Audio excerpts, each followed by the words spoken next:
I wanted to talk to you guys today about um, my Last of Us challenge.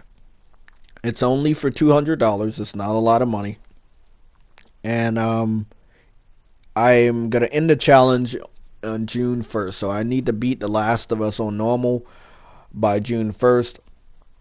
The reason why it's gonna be a lot more difficult for me is I have other games to focus on between now and June 1st. Um, Mortal Kombat 11 is coming out. Days Gone is coming out.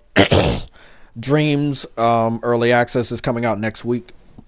And then on top of that, there's going to be different movies that I might want to go see.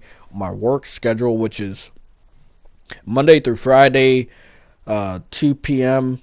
Around 2 p.m. I'm leaving the house or getting ready to leave. And then I get back around like 2:30 in the morning. I'm losing my voice, sorry.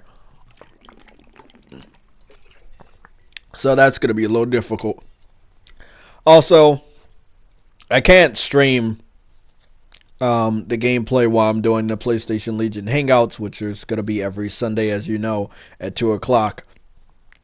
This is the only PlayStation Legion podcast where I'm going to be not doing a vote since I started the votes on every Thursday on Twitter. I'm not doing a vote this weekend specifically because I'm going to start the challenge this Saturday at 1 o'clock for the PlayStation Legion podcast. So I'm going to start over The Last of Us. I guess you guys already know. You saw me play it before. I'm going to start it over from scratch on normal and let you guys see. Um, so I'm starting. Again, I don't know how long it's going to take me. I might not even need until June 1st, but that's when it is. It's a $200 bet. The reason why I'm doing it on normal is because I beat the whole game on the PS3, but nobody gives me credit for it because there was a portion that was too difficult for me, and I changed the difficulty to easy. Then after I finished that stealth part, I changed it back to normal. But I didn't know until the end that that type of game will penalize you. So they gave me the easy trophy, even though majority of the game was done on normal. So it didn't really matter. So long story short, I'm gonna beat the whole game on the PS4, normal mode only, no changing difficulties.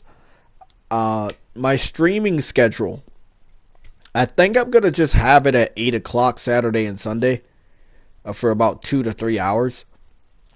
During the week, I'm gonna be streaming on Twitch. That's going to be JayTechTV HD on Twitch. I'm going to have a link in the description and a link in the comment section below. I wanted to have this style of video specifically because there's a lot of games that I don't get to post a lot of gameplay of, but I really love these games. And that's what this gameplay portion of this video is about. You guys seeing all the different types of games that I've played that I have not been able to post a lot of videos about. I have tons of gameplay captures on my PS4, and that's what I pride myself about on this YouTube channel. It's not always about the drama. It's not about the crumb side.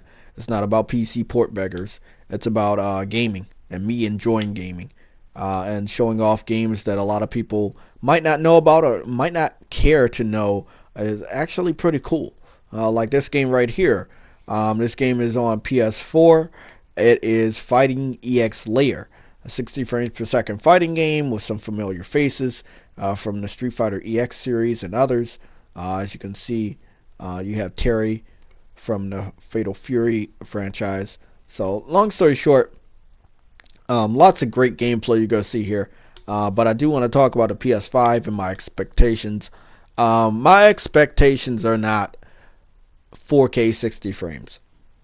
However, my expectations are to have 60 frames per second gameplay captures and allow us to upload those 60 frames per second gameplay captures to YouTube without being downgraded back to 30 frames per second. So, when I capture any game on the PS4, and I have a PS4 Pro, it's going to be captured at 1080p on the PS4 Pro. Normal PS4s capture all gameplay at 720p. Neither one of them captures at 60 frames. You can stream at 60 frames, but you can't capture at 60 frames. So I believe the Last of Us remaster is a 60 frames per second remaster. So I will be streaming in 60 frames, but that does not mean I can upload individual videos at 60 frames. So I'm hoping the PS5 fixes that with its power that we've been hearing rumors about. I'm hoping that's something that can be fixed. Also, I'm hoping on the PS5 it brings back the classic style of video chats from the PS3. Like, we have the cameras, but we can't get on camera. You know what I'm saying? Like the Google Hangouts. I would love to do those types of videos again with my crew, but we don't have that option. We have party chats where we hear each other's voices and we can see like what games each other are playing, but we can't really, see each other. Now we were supposed to get a Uvu app that didn't pan out. We already know why we don't have Skype, because Microsoft brought them. But I don't see what's so hard about having the ability to see each other while you're in a party chat. Sony did it on the PS3. They did it the whole PS3 generation. I think it used to be 8 people. They toned it down to 6 blocks of people. It was not bad at all. So I'm hoping that they can do something like that. That would be awesome for like streaming purposes. That would be so cool.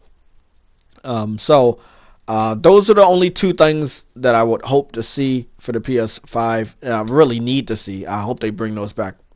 Another thing with the PS5, I think Sony really needs to go look back at their category from the PS2 and their let's say category. Their catalog from the PS2 and their catalog from the PS3. Exclusives as well as second party exclusive titles from third party developers. They really need to start trying to bring back some more games. I think fans love a lot of the games that were older. Look at Monster Hunter. Look at Resident Evil. Look at Devil May Cry. Look at what Capcom's doing. They're bringing back some classics you haven't saw for a while, and they're doing good with them. They're not just bringing them back to milk. They're actually doing good. They're bringing new gameplay, new graphics engine. They're doing a great job. I'm not saying Sony's doing a bad job by bringing out a lot of new IPs, but I think more familiar faces will be great for the launch of the PS5. So Resistance, Warhawk, those games need to come back.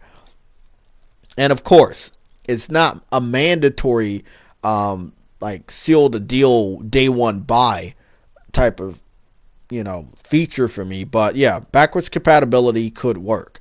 However, as you know, most of the games that we would want to play that we don't even own are going to probably be a lot of money to buy, because most of them are more popular or rare.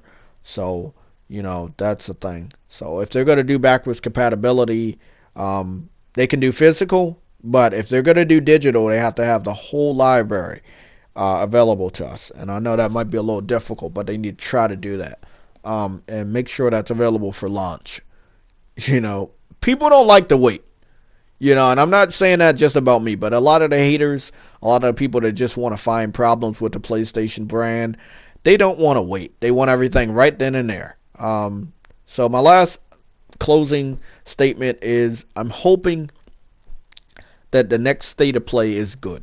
I hope they actually bring out some information for Ghost of Tsushima, Death Stranding, as well as The Last of Us 2. But also talk about some other games that are currently out or coming out that they should really name. The Legend of Heroes was not talked about. Earth Defense Force was not talked about. Judgment was not talked about. These are games that are out on a PS4, semi-exclusive, and they're not fucking talking about them. You could have talked about all 3 of those games during the first episode of the State of Play, but they didn't. They need to fix that. And their focus needs to wane off of PSVR. And if there's so much focus on PSVR, they have to have their own show. Because it seems like they're alienating the other gamers. So that's pretty much it. Thanks for watching.